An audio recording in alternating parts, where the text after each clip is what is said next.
Both an art and a science, valuations are complex things and their impact is enormous, making the difference between generational wealth creation and a comfortable retirement. At BizVal, we know how tough it is to grow and run a business, which is exactly why we've made valuations simpler.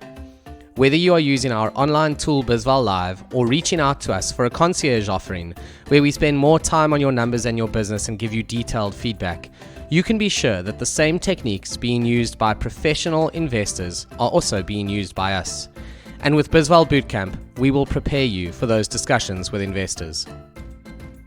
Welcome to this edition of the BizVal podcast. I have such an interesting guest this time around. Firstly, I had to learn how to say her name, which is a name I've never heard before, and apparently it's rare even in Argentina where she hails from, but that is Huenu Solsona. Thank you so much for joining me. You've started some really interesting businesses that I think people will be familiar with, so I'm very interested to chat to you about that.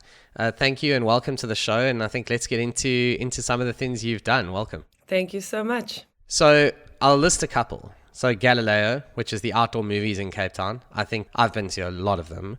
I think if you've ever visited Cape Town and you haven't tried that, you've kind of missed out a bit. I don't know how long ago you stopped being involved in the business. I assume you are no longer involved in the business. Was that sold? Yes, I sold it 2 years ago. 2 years ago. Okay, so that's not so long ago. So, that is a fantastic thing. If you're ever in Cape Town, go check it out. Adventure Bootcamp, there's a name that may well ring a bell for people. I know some people have been to Adventure Bootcamp before, so that's also very cool. Those are just two names in a list of things you've done. And the common thread across all of them, it seems to be around, I suppose, experiences. Is that a fair summary of sort of where your passion lies? Yes, experiences that I think mix other things in a way that hasn't been done before. Yeah, exactly. I mean, where did you start? You came to South Africa, I think you said when you were 12, from Argentina, but you've traveled all over the place. What was the journey to your first business? Sure. I think as a little girl, I wanted to be a hotel manager. And I studied hotel management. Looking back, I think what I liked about hotel management is that it was so varied. If you're an owner of the hotel or the general manager, you have to deal with front of desk and the rooms and the restaurants.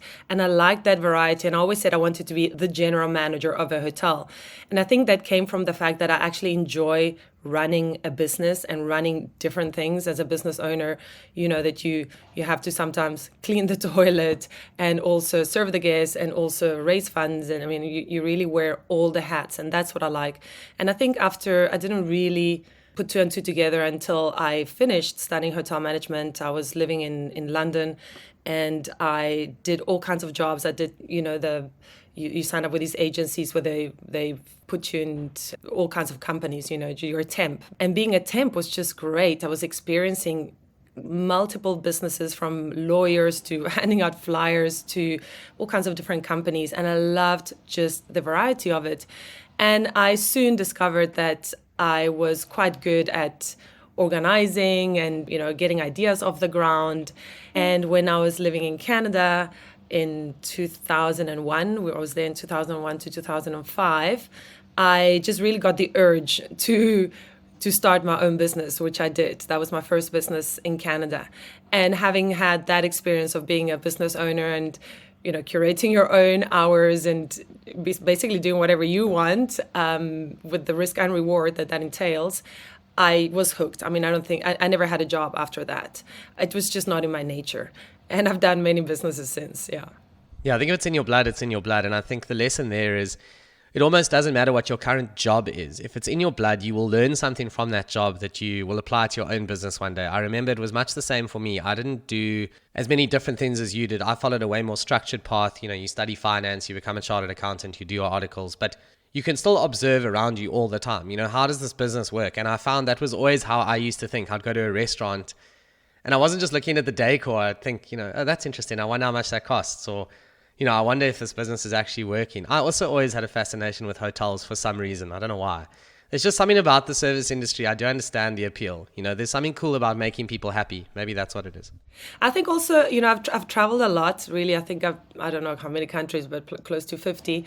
And every time I travel, my eyes open up like this, and I look at the way they do things in other countries, and I always bring it back to South Africa or wherever I'm living at the time.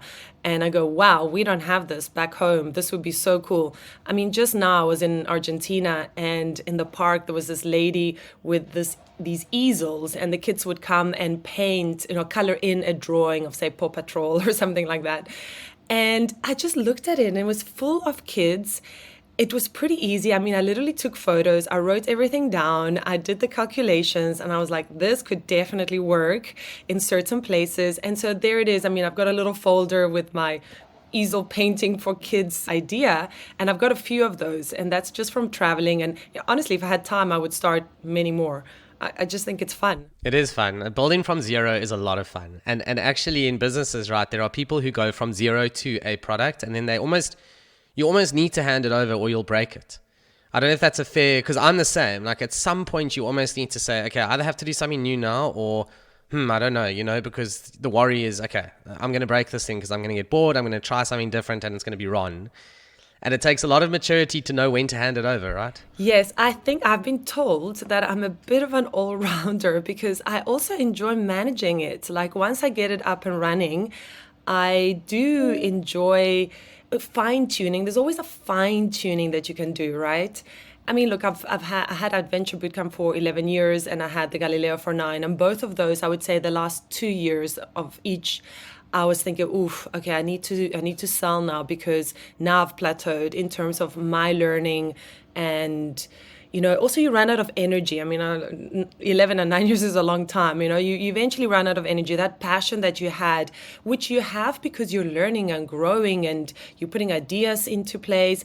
Eventually, when you reach that plateau, you do get a little bit, for me anyway, stagnant and bored. And that's when I think, okay, now I got to sell. I mean, for the Galileo, it was either expanding overseas, which was quite fun, the idea, or selling it, basically. I mean, I could have moved to also Joburg. Here it was like the whole security issue. But yes, you either have to keep moving forwards or keep developing or keep growing or you got to sell. Then yes, I agree with you. I mean, then you get bored. Yeah, absolutely. And of course, selling businesses is pretty much what BizVal is about, right? It's about helping founders actually do that. Your experience in selling, I mean, you had brands where I can almost imagine people were knocking on the door to say, hey, if you ever want to sell this, I like it. Was that your experience, or did you have to actually go and run a whole process to go and find a buyer for these businesses?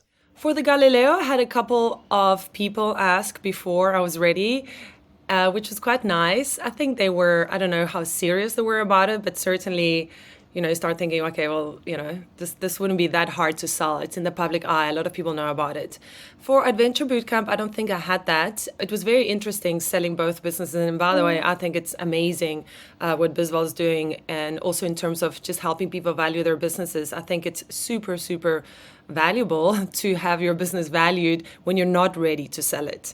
Because one day you will sell it. Or even when you get really old, even if you don't want to sell it. I mean, if you're like 90 years old, you're gonna want to sell it. So it is really good to know where you are and what things you should get in place or get ready in order to sell it. Now, when I went through this process with Adventure Bootcamp, which was the first time, I basically interviewed a whole bunch of business realtors, I guess.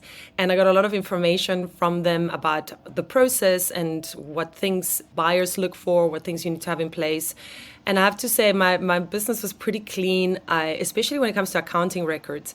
I think a lot of business owners shy away from that. I get it. I don't love accounting. I don't love looking at the books every month, but I do. I know what's going on in the business. So anyway, I think that's important, to look at the numbers and to understand it. And entrepreneurs, yes, to sell a business, you have to look at that. I think just to run a business, you have to look at that, right? I mean, it's all good and well to believe that a great product and cool marketing and a nice Instagram page will get you there. But in reality, those things will get you started. They won't get you there. I also enjoyed that comment you made about, when you're 90, you might want to sell. It says quite a lot about you that your default go-to retirement age in your head is 90. Because I think that's one of the gifts of entrepreneurship, right? Is you can carry on. You're not getting forced to retire. People don't take that into account, when they look at like their corporate earnings versus what they can make in a business. Your corporate earnings will stop at 65 and then you're on your pension. If you own your own business, the retirement is it doesn't really happen, right? And it doesn't have to happen. It can keep you busy into your twilight years. But the thing is, I don't know if everybody understands this. It's really fun to do it. Like, I enjoy running my business. I mean, what else would I do? I mean, it's fun. It's quite crazy. But sometimes when I got free time, the funnest thing I can do is just think about new ideas and get creative and, brainstorm and then like research. You know, you're preaching to the choir here. I can take about 1 day off maximum. And then I'm itchy. I want to do something, or I want to at least do something adjacent, read something useful, Yeah. something. I take my laptop on holidays and people are like, oh, shame. I'm like, no. I mean, it's okay. Like, I'm enjoying it. Yeah. And plus, I know I'm going to live to 104. You know what? I've had this since I was a kid. 104. That's a very precise Yeah, estimate. since I was a kid.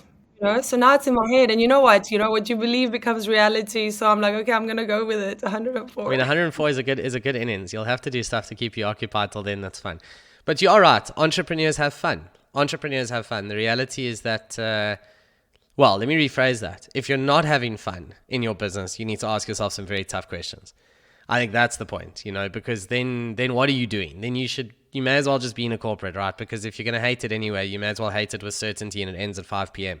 Because most entrepreneurial endeavors do not end at 5 p.m. And you're right. I mean, I went on a holiday to the Knysna Hill Climb, which is my favorite motorsport event of the year, with my best mates, basically. And, almost all my best mates. It was a great trip. And, everyone was kind of sleeping off the big night the next morning. And I was sitting there with my laptop looking at the canal, busy writing a Financial Mail column. And I wouldn't have had it any other way, to be honest, because it's such a privilege to be able to do that, to write something that thousands of people want to read. Like, that is so cool. And sometimes I have to remind myself, you can't sit and complain about that. It's an absolute privilege. And I think the businesses that you built are also, people love them. I mean, I've been a client of, if that's the right word, a customer of the Galileos a million times. And I've watched so many movies. It's an amazing concept. It's one of the best things you can do in Cape Town. Oh, thanks. Yeah, thanks. I think, what you said is it just goes for life. If you're not enjoying it or whatever it is that you're doing, you really do have to do things in your life that you enjoy. Life is short. You can die tomorrow. It's no point spending your time working to, pay for things that maybe you don't even want. I mean, I don't know. Just know what you want. Focus on the things that make you happy. It's just a recipe for a good life, basically. The other theory I have is that entrepreneurs actually make better personal finance decisions in many cases than people working in corporates, because we don't have that certainty of income, right?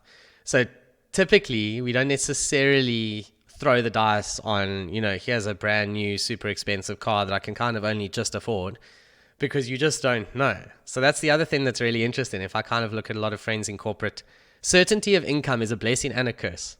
And personally, I believe it's mainly a curse, but that's because obviously I'm very much an entrepreneur. People in corporate will think completely differently about that. But that is the reality. If you have this in your blood, you have this in your blood, as you said. And you've got to be able to deal with failure. I'm sure for someone who has started as many different things as you, I bet you I'm guessing there are 10 other things that you almost started or tried that didn't work out. I mean, what is your kind of best failure story?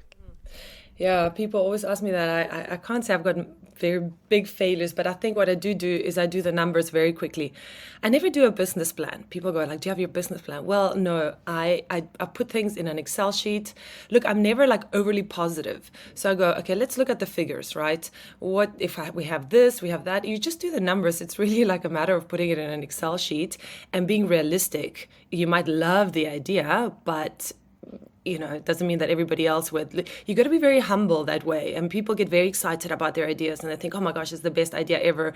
And you go, just ask other people, right? Get everybody's feedback, because just because you love it doesn't mean everybody does. So I do that very early on, like literally when I'm like the first day I think about an idea, this could be cool. I do the numbers.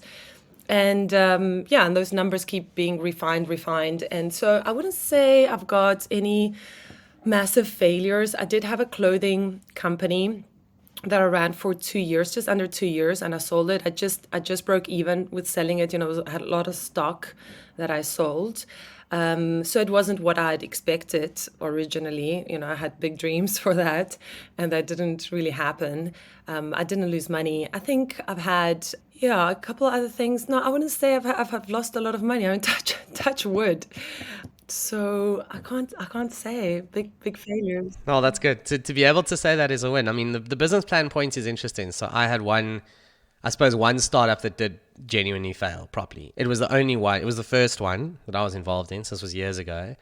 And guess what? I did a whole business plan for it. It's the only one I've ever done a business plan for, and it was the only one that failed. So I agree with you. I think that this business plan concept, I mean, most of the people who drummed home this idea of a business plan to me, and some people won't like this, but it was sort of high school teachers teaching business and maybe a lecture or two. And I guess how many actual businesses any of those people have ever started in their lives is zero.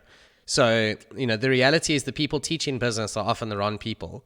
And I'm not talking about more technical finance stuff. I'm talking about genuine entrepreneurship. I always cringe at this concept of entrepreneurship as a subject being taught by someone who's never started a business. I mean, I would not go to the gym and get a personal trainer who is incredibly unfit. So why do you get people to teach business who have no experience in it? That's one of the problems that I'm quite convinced that I will be able to solve one day at some point. It's kind of the next thing on the list I want to do when my life normalizes a bit is try and just do it in a way where the right people are teaching this stuff, or at least they have the right resources for it. Because this concept of, here's the table of contents of a business plan is just the worst imaginable way to teach anyone anything about business. It's the worst advice, right? And I agree with you. I agree with you because every time I go back to the business plan, I go, okay. I mean, I suppose a lot of the stuff is, for me, it's like common sense. Of course, you got to think about who your market is. I mean, who are you targeting? But that's, that if you don't think about that, maybe you shouldn't be an entrepreneur.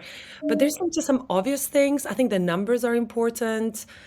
I don't know. There's a lot that goes into it, but I completely agree with you. I've never done a business plan, so I've never done one. Yeah, the stuff to think about is, what are you going to do differently to your competitors? And that doesn't have to be written down as a business plan. That's something you need to just have in your mind. What is going to differentiate you? End of story. If you can get that right, that is most of the battle won. Yes, I often get people going, I'm going to open, a restaurant or something, and it's a carbon copy of the next one, and I go, oh my goodness, please. Can you think out the box? Look, even I just spent a year and a half in Argentina. I just came back 4 months ago. And on the side of the road, they sell these churros, which is like in Spain, all right? So, okay, they're very nice. But you have 10 people selling the exact same thing. And all I want is a Coke and a water, And I'm going, seriously, because nobody think out the box here and give me like a hot chocolate or a Coke or a water. It's like, I can have a churro, but then what the hell do I do? I can have a churro, but then I would like to, have some water afterwards. My mouth is dry. And, people, this is it. I mean, we are, I don't know, sometimes we're like sheep, right? I mean, people are a lot like sheep, right? They just copy the next guy. And I just go, look, you don't have to reinvent the wheel. You don't have to come up with a food that doesn't exist in the world. Just do something a little bit different and think about it logically. If I'm driving down the road and, I might want something to eat. I mean, surely there's other foods. And it's the same thing with starting a business. Why do you want to start another restaurant that does exactly the same thing as the next guy? Why don't you do a restaurant where, I don't know, you have cats there and, there's restaurants they have in Japan where you get to pet a cat. I don't know. I haven't seen one here. I mean, maybe it works, maybe it doesn't. Some research would need to go into that. But what about a restaurant where, I don't know, it's like for singles, or a restaurant that you get to cook your own food, whatever. Yes. And I'm just all three of those are interesting something already, right? Different. Yeah, no, I get it. And I think that's the benefit of travel, and you mentioned something important that I Yes. think is well worth highlighting again, is just the extent to which you've traveled. You've seen a whole bunch of different business models. And at the end of the day, no one really comes up with something that is truly, absolutely unique. There's a No. very good chance that No. it exists somewhere else in the world. And there's an even better chance that on one of your travels, you've seen something that triggered a thought to say, hey, this would work in Cape Town. Why is this not in Cape Yes. Town? And travel is one of the Yes. very best things I think you can spend your money on. Look, it's the best university. I've got young kids. I tell you, I'm gonna kick them out of the house and literally buy them a ticket to anywhere and just go. And if they say, "Well, I have no money," then I'll say, "Don't worry about it. You'll figure it out. You're not gonna sleep on the street. Just go." And that's it. You don't need a lot of money to travel. You don't need, you do the experience will be worth, I don't know, the best university. So it has been for me as well, at least. Yeah, I completely agree. So last thing I want to touch on I mean, you've got a few businesses at the moment still. I mean, how many are you currently still running, actually? That's something I wanted to ask you. Two. Okay. So one of them is Let's Go See, Yes. if I'm right, which I had a look on the website, is pretty cool. I mean, do you want to just spend a couple of minutes just talking about what that is? Because I think it's pretty fun. I think I actually might come do one of those with you because I just think it's a cool idea. It is super fun. So I'm just very interested in how things are made. And I also had a pub quiz group of friends. I kind of combined the two. But basically, we take small groups of people to interesting businesses and factories to show them how things are made. And the tour is run by the owner of the business. Usually, they take us through the process of how a T-shirt is made, a cup is made, a pen is made, whatever, things that surround us. So we don't really know how those things are done. So the tour is about an hour long, just over an hour. And then afterwards, we go to a coffee shop or restaurant down the road, and we play a really fun and interactive pub quiz based on what we just learned. So the questions come from the guests themselves. We get them to mingle and meet each other, and it's really fun. So the idea is we learn new things, we meet new people, we have a good time, we have a laugh, and it's something different. And it's so wonderful to go inside these businesses and hear the stories from these entrepreneurs. Usually they're the guy that started the company, because people often think perhaps it's easier than what they realize to run a business at the Galileo. People would come look around and be like, oh, how many people are here? Oh, look, you just put up a screen, you show a movie, and this is good business. And they don't realize there's a lot that goes into that, right? So it's nice to hear from these business owners how they got started, the challenges and the intricacies into making these things. It's usually a lot more, it's a lot more complex than people realize, and you leave with a lot of appreciation, and it builds a lot of empathy and understanding. So I like that. I like that people get to appreciate the other a lot more than they would just buying the product. I mean, upcoming events, let's go see how leather accessories are made. Let's go see how jam is made. By the time this is published, those will have happened. Cook Sisters, wicker furniture, rugs, an FM radio station, honey, and apparel. All of that is happening in the next kind of 6 weeks. I think that is phenomenal. I think that is such a cool business. And yeah, just brilliant. I love it. I love everything about that. Like a radio station, I've been to a radio station a bunch of times, but I tell you, the first time I went into a radio station, I was like, wow, it's so cool. The mic, the on-air sign, the walls with the soundproof thing, and all the screens. And, my eyes were super big just taking all of this in. So if you've never been inside a radio station, isn't that cool? To get shown around and to see this is the DJ, this is how things work. I think it works for people that are interested in life. Yeah, totally. And how businesses work. I mean, this is the little girl in you coming through, right? Walking around, looking at businesses, wanting to understand how they work. Now you've built a business that lets people do that. I think that is brilliant. Now, of course, I have to ask to finish off, what is the other business? Because you said there are two. Yes, so now the other business is very weird. Are you ready? Hit us. So I am quite a spiritual person. As long as it's legal. Kidding. Yeah, no. It's so funny. My brother, who passed away, who actually inspired this new business, he also was a bit of an entrepreneur, and he always used to confide in me, and he says, Boo, he called me Boo. Guess what? I said, what? He's like, don't tell mom. But I've got this opportunity to buy this sex website. What do you think? I said, oh, well, I don't know. He's like, it's really good money.